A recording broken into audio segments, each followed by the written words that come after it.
any words of advice for, people who are feeling stuck or stranded or uncertain or disconnected? The denoising thing, like really figure out what is going to denoise your own life so that you can hear yourself. Really, for me, it was about being able to hear myself so that I could clearly then convey a message that was something that I wanted to say to people.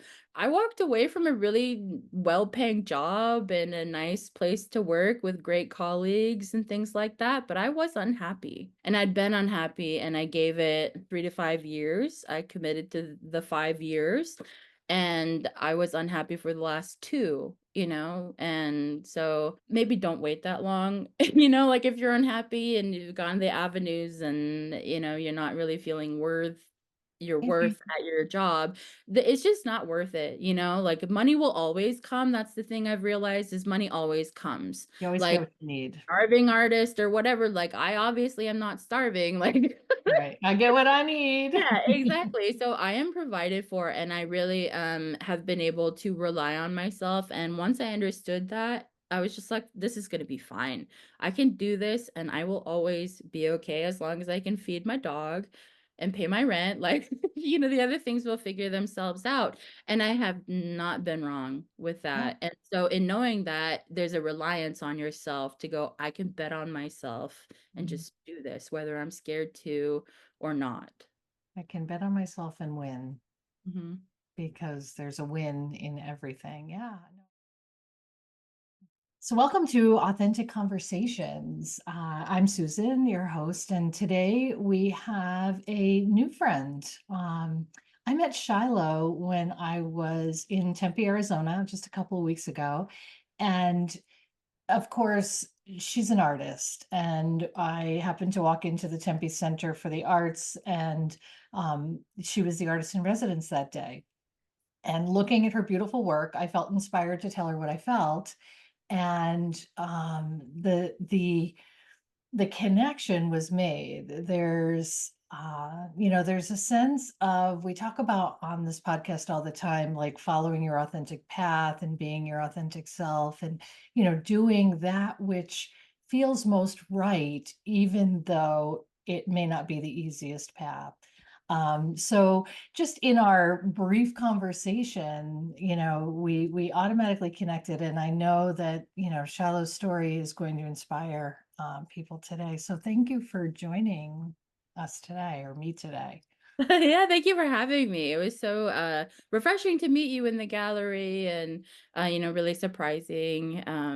I think that experience was really very fun, very fun for me overall, just to be able to interface with people, anybody who walked in there and have an opportunity just to have a conversation, like not even about my own work, but anything, Yeah, Yeah. yeah. And people who go to galleries, or tend to be, it's like you find your people where you have your heart, you know what I mean? So if your heart is in art, and I love the analogy, right? HEART, your art is inside the heart.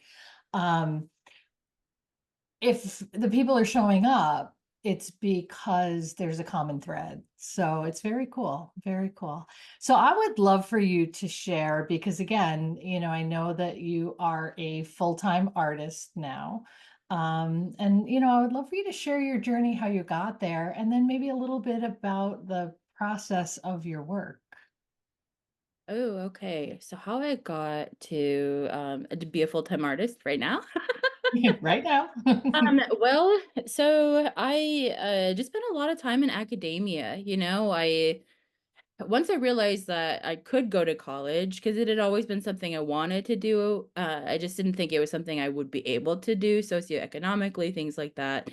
Um, and so when I actually made it happen, it was during an interesting time, and I had a professor during the recession, actually, at a community college. He taught music theory, and a lot of us were really like, what do we do? We're studying art, we're studying music, like, what is this future? There's You all and there's all those stories about, starving artists, and you can't necessarily follow that dream that can be what you love to do, but you got to make money doing something else. And so like we're plagued with stories about other people's beliefs. Yeah. So he was very much like, like if we're not in a good place anyway, you might as well do what you love. And I was like, that Wise. actually makes a lot of sense, you know? And so, fortunately for me, I happened to be able to pick up things pretty quickly, technology wise.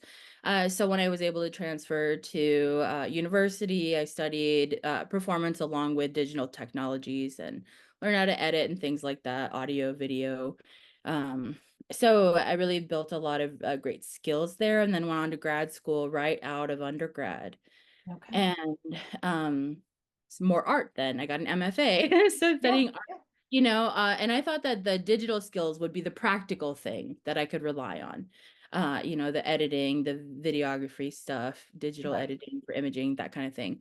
So I was like, okay, I can still do the music because I'm a musician. Mhm. So I can still do that and promote my own work and record myself and be in control of my own artwork in that way. Because I didn't have like an art career and I didn't really think I was going to. I was just a musician who was trying to promote themselves, you Yes, know. so your art was in the, how well can you get the message out, right? The art, using the art to attract the attention, or using the PR skills with the technology.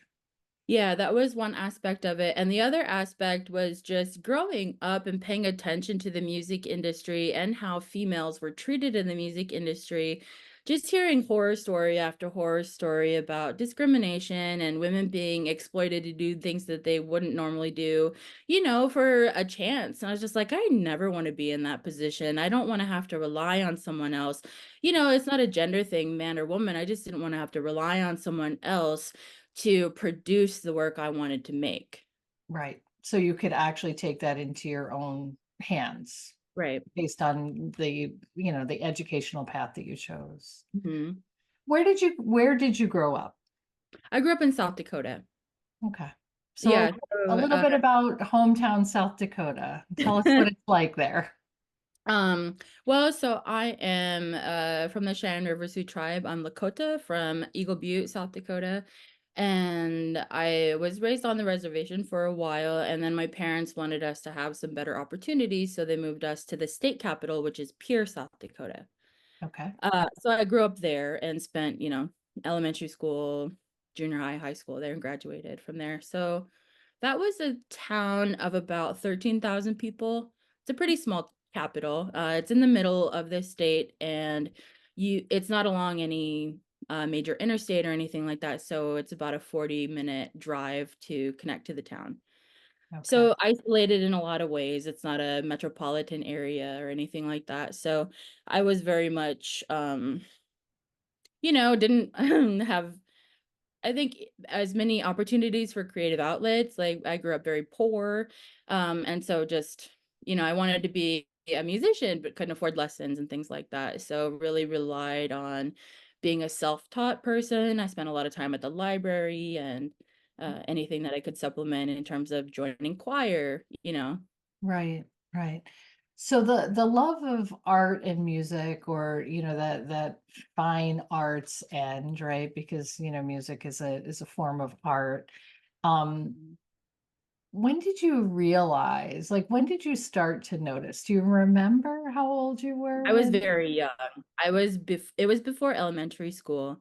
Okay, Yeah, because I mean, when I was really little, I was surrounded by my culture. So powwows were a pretty common thing. So being around singers and drummers and things like that, being a part of dancing, like the first dances I learned were my tribal dances. sure. So I couldn't afford regalia, but I could get like a shawl that I borrowed from someone, Sure, or sure. sometimes other families would lend me their dresses so that I could dance, which was really amazing. So those moments meant a lot to me because we could never afford that. So Sure, and you wouldn't have necessarily had the opportunity had you not been there. So, your beginnings, on the reservation actually helped solidify some of those passions, or Yeah, at least brought them forward for you. definitely. I would I remember my parents at that time had some church friends. Like my mom was into the church at that time, and so there was a woman who would bring, I think, a portable organ or portable keyboard or something like that. I remember one time in our basement, we had like a singing thing happen, and I remember just very intently looking at the sheet music going like, this is the key to something. I don't Mhm. know what it is, but I was really fascinated by that, and just really wanted to understand more about that because I knew that that had something to do with understanding music. Right. Uh, so but very young, and I remember someone brought just a random box of tap shoes. Hmm. And the funny thing about these shoes is that none of them had the right pair. Oh, Uh, there was no match set. yeah. Yeah, there was no match set, and so I remember, like, trying to find like, a close enough pair to what my feet were, and they were not fitting at all, they were all way too big for me, but I remember being in my basement and, like, being alone and, like, trying to figure out how to tap dance, you know, Sure. Yeah, you and want to hear the rhythm. Yes. yeah, Yes, it's music. exactly, Yeah. and I think that there was a part of me that was always like, there's no reason I couldn't do this, or there's no reason I couldn't figure this out, you know? Yeah. And I think I had that attitude from a very young age of like, well, no one's gonna show me, so I'll figure it out. Yeah, yeah. So really kind of the inquisitive or the inquiry brought you to more opportunities. Yeah. Makes sense. Yeah. Yeah. So and yeah, I kind of get the sense you have a no quit attitude too, because I'm going to show you. First, I'm going to figure out how to do it, and then I'm going to show you I can get it done. Yeah, I mean, I I wouldn't say I don't have a no quit attitude because I definitely had stall moments like where I've been Mm. like, I am never doing this again, you know, and I'm done and I'm not an artist and I'm not a musician and nobody cares that, you know, all of that whole thing.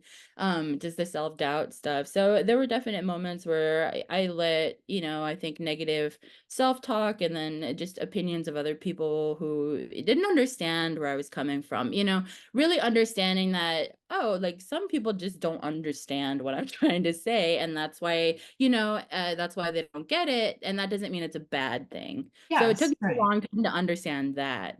Yeah, yeah, I love that concept that, just because other people don't see it as you've designed it doesn't mean it's wrong, Yeah. or not good enough, or yeah, yeah, art is an interesting, music is an interesting because, and even, I mean, even just what people do, it's not for everyone. It's Yeah. like you have to still be true to yourself, even if other people don't understand. Yeah, and I've been lucky enough that I am able to, um I think just pick things up easily, you know? I mean, there's not everything is easy, but there are things that seem to come easier to me, I think, than other people, Mhm. talent-wise, you know, like maybe music-wise sometimes.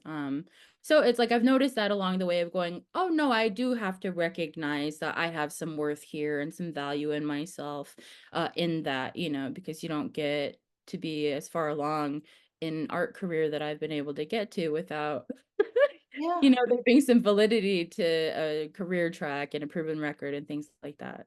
Right, right. So, people are passionate about different things. And if you're passionate about something, I say this to the athletes or the basketball players or whatever, like if you're passionate about it, it's because you have something to offer it. And it's like because there's a lot of people who aren't interested in it. So Yeah. if you are, you have to pay attention to that. So I would love to talk more about your art. So it's kind of a combo digital. Tell me more about what it is that you do and how that is expressed, I guess. So I am what you would call an interdisciplinary artist. You may have heard like multidiscipline, that kind of thing. So along the same vein, and it's just that sort of polymath approach to making. And with me, it's really basic. Like I understand like every medium to me is a blueprint for another medium. So if it's in music, then it can also be in dance. If it's in dance, it can also be in writing. If it can be in writing, then that can be painted. I mean, it all can be made into another sort of variation. And that really comes from my understanding of music is variations on a motive. So I took that concept and really apply that to whatever medium I see fit for an idea. And it's always the idea that comes first.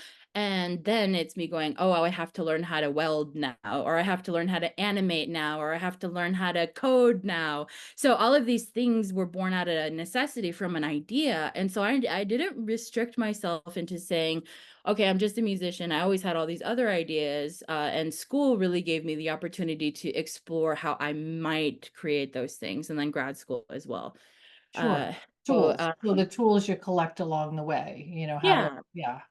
So Mm. in the gallery, the things that I was working on with the coding, that digital weaving process really was born out of wanting to create a way to draw with the body using interactivity, but also deepening my coding skills. And also, I knew I had the opportunity to educate people that were going to come into that space as part of the residency. So I wanted people who didn't have any idea about code, to any idea about code, to all the Right, ideas, to be able to come in and access that. And also the way that a lot of people, I think, responded to it was because it was you're not spitting out a software program, you're spitting out circles and squares and colors and sounds and things like that. So it was really fun to make it engaging. And so part of my artwork is also about engaging folks in a meaningful way. Like I try to inject meaning into my work so that folks leave it changed. I mean, that's never a guarantee.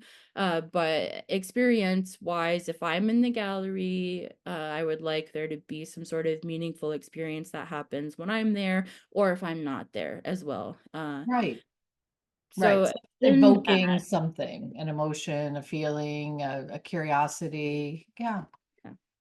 Um, but the whole scope of my artwork, it goes into so the coding, which is a generative animated interactive coding, and the digital weaving there that I use video editing software for. And I use a lot of free programs. So really using free open source things that are community, Hmm. based as well. And then I can tell people, oh, this is free, by the way. So there's no risk in you trying something. You don't have to commit to something. So it's another avenue in which to get people interested in, if they want to learn how to do whatever art thing that I'm doing.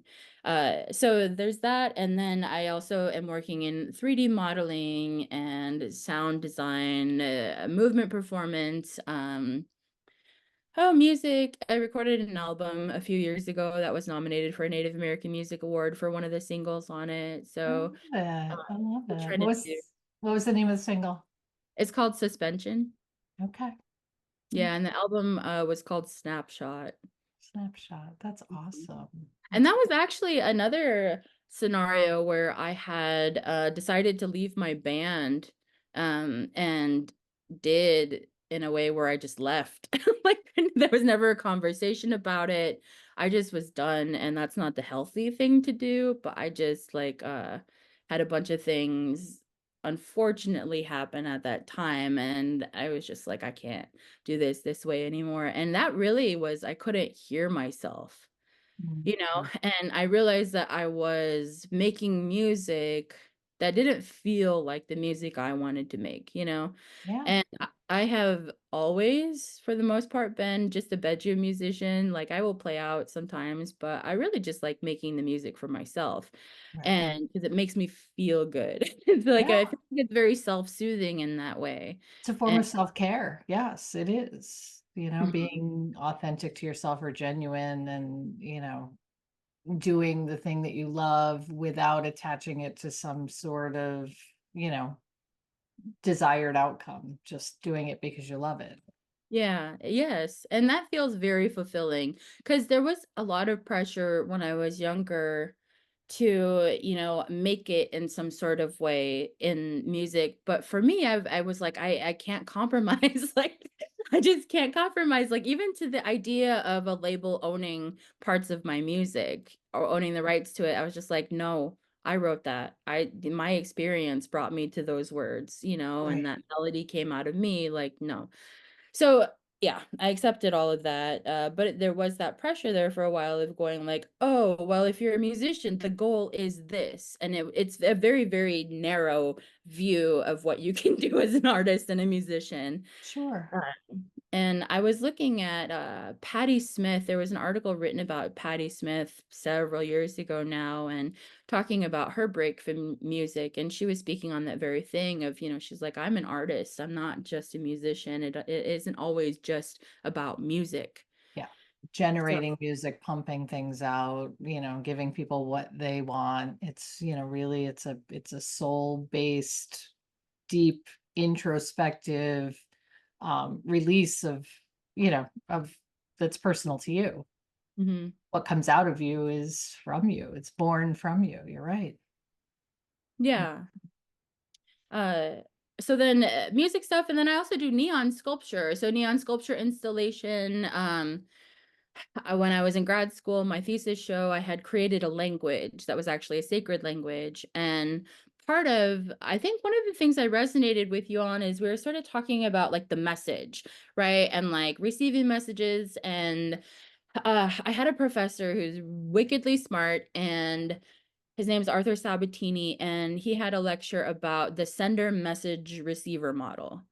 And I'd Hmm. never heard that before, but I was like, "Oh, that's interesting." And so, in a nutshell, it's, I am right now this speaker, so I am the sender sending you the message, and you are the receiver getting the message. So, what compromises the message is the distance between both of us, right? And in this case, you're on the East Coast, I'm on the West Coast, we're over the internet. And so, in that distance, there is the potentiality for noise, Hmm.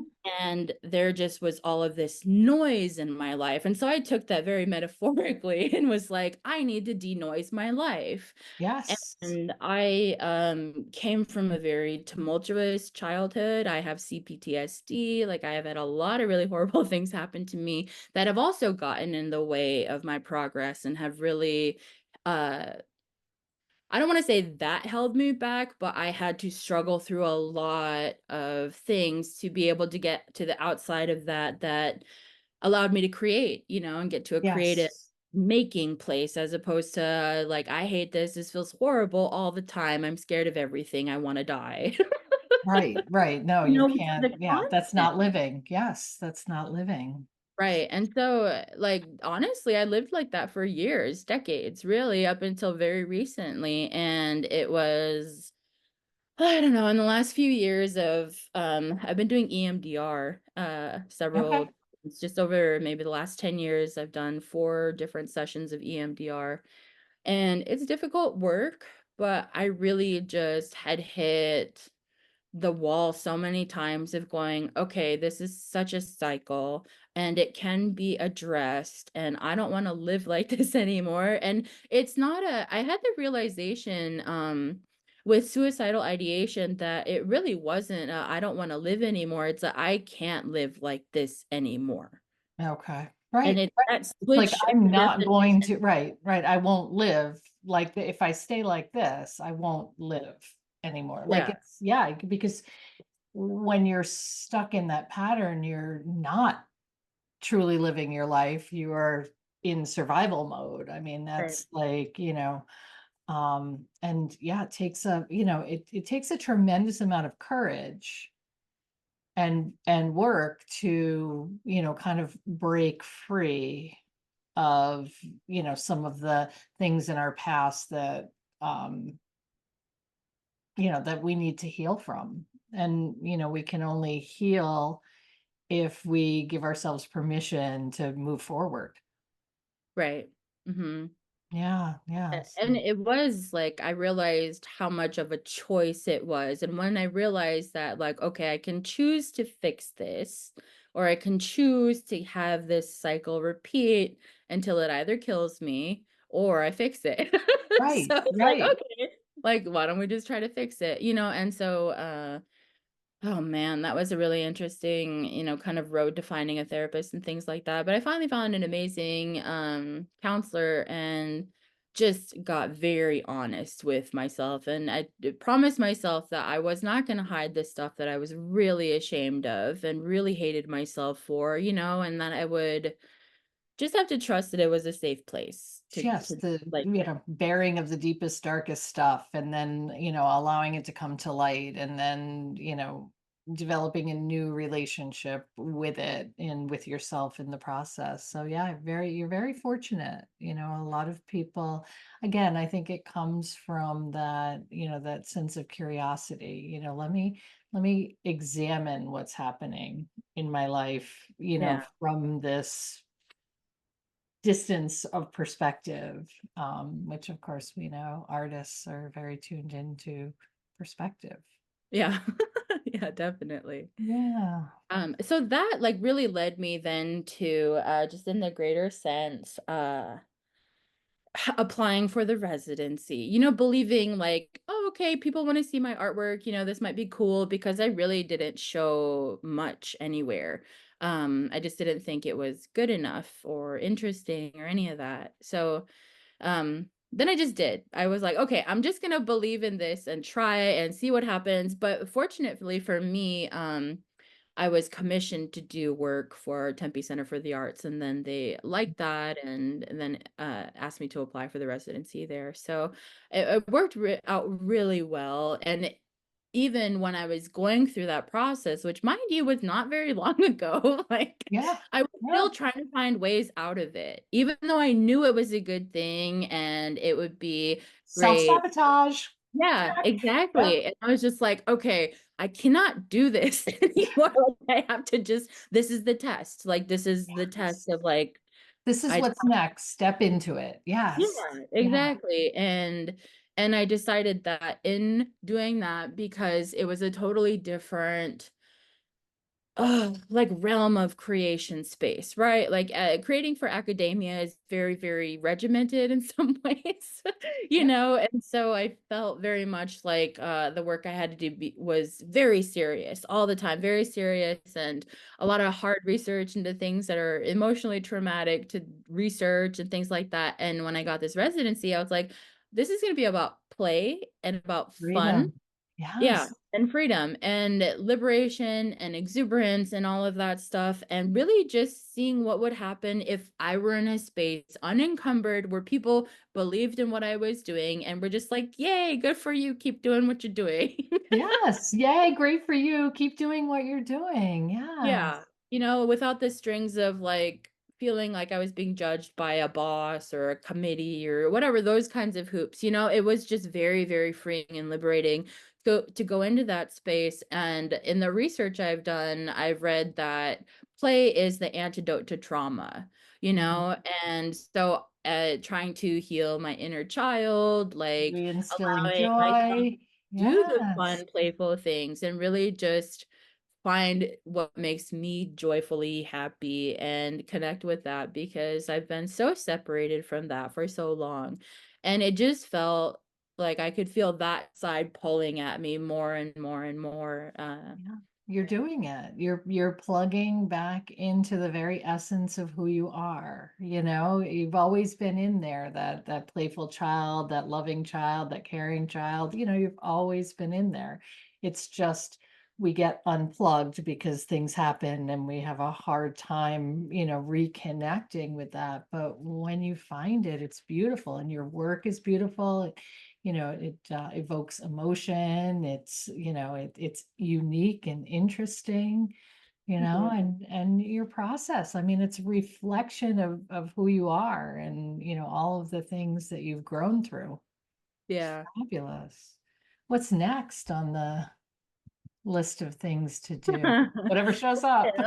Yeah. So right now I am working on It's one event, but I'm doing several things at the event. So it's my hometown, we had a DIY music scene that was like started by teenagers and run by teenagers and young adults, and that was just passed on as, people grew up and moved away. And it was punk and metal and hardcore and hip hop sometimes and just everything else in between. And so we're having another reunion. We had a reunion in 2016. And so now we're doing another reunion a couple days. So it'll be a bunch of bands and it's a lot of us locals. So yeah, so I'll be performing, and then I'm also going to be showing my animation that was in the gallery that you Love it. saw. So I'll be showing that, and then some of the other digital weavings that I created. So I'm just kind of pumping some of those out for background visuals for different performers, whoever's Love playing. it. And then there'll be the interactive workshops that I did at the gallery. I'll be doing interactive workshops, and then I'm doing an augmented reality sort of wall of show flyers from all of the shows. I mean, I think there's like 70 of them, and I might have a few more. So I have all these flyers, and I'm putting them in an augmented reality space, and you'll be able to interact with them along the riverbank of And the that's river. from the history of this Mhm. show. That is awesome. Look at you Yeah. go. You're just bringing all the stuff. I know. It's like very like, here's what everything I do. Um, Mhm. So yeah, so that's in North Dakota, I'm assuming. South Dakota. So, oh, sorry, that's in South Dakota, Yeah. right? So, Mhm. so if people, people are curious and they want to find you and just kind of look at some of the things that we've been talking about, how do they find you? Is it a website? Is it Instagram? Is it? Yeah, so I have at Shiloh MFA, so that's SHILOH MFA, and that's at Instagram and TikTok. So I do go live on TikTok, and I've been rehearsing my set list, trying to figure that out. Pulling out very old music from I 20 love years it. ago. So yeah, I just am on there. So I'll either be on TikTok or Instagram, and I am editing my website now, which will be www.shilohmfa.com. So that'll be up, but I'm just not sure when. Yeah, Shiloh Master of Fine Arts. That's Hmm. right. Got you. Got you. Any words of advice for, people who are feeling stuck or stranded or uncertain or Oh man. dis, you know, disconnected? The denoising thing, like really figure out what is going to denoise your own life so that you can hear yourself. Really, for me, it was about being able to hear myself so that I could clearly then convey a message that was something that I wanted to say to people, right? So there's that. Um, That's and then important. also, like, don't.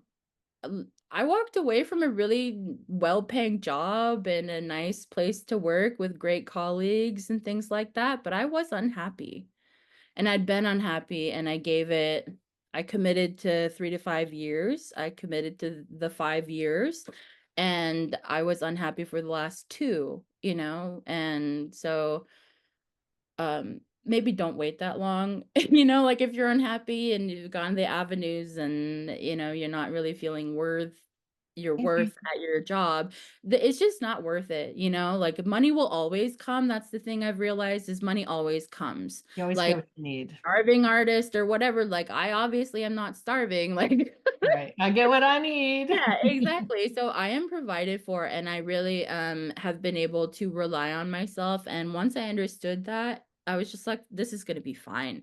I can do this and I will always be okay as long as I can feed my dog and pay my rent. Like, the other things will figure themselves out. And I have not been wrong with Yeah. that. And so in knowing that there's a reliance on yourself to go, I can bet on myself and Mhm. just do this, whether I'm scared to or not. I can bet on myself and win Mhm. because there's a win in everything. Yeah. No, I love that because that's, you know, you do know.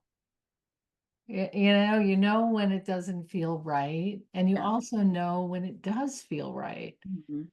Yeah, so we're just not, necessarily quieting enough to listen, or, we have too much interference. So what a beautiful message. Well, thank you so much. I look forward to, checking out all your stuff moving forward, and, watching you continue to grow and shine and fine tune whatever that is. Thank you so much for having me. This has been really just a fun conversation, and I will let you know when the website happens. Yeah, we'll do an update. We'll give ourselves a little time and we'll check back in. So Cool. perfect. Thanks, Shiloh. You're welcome.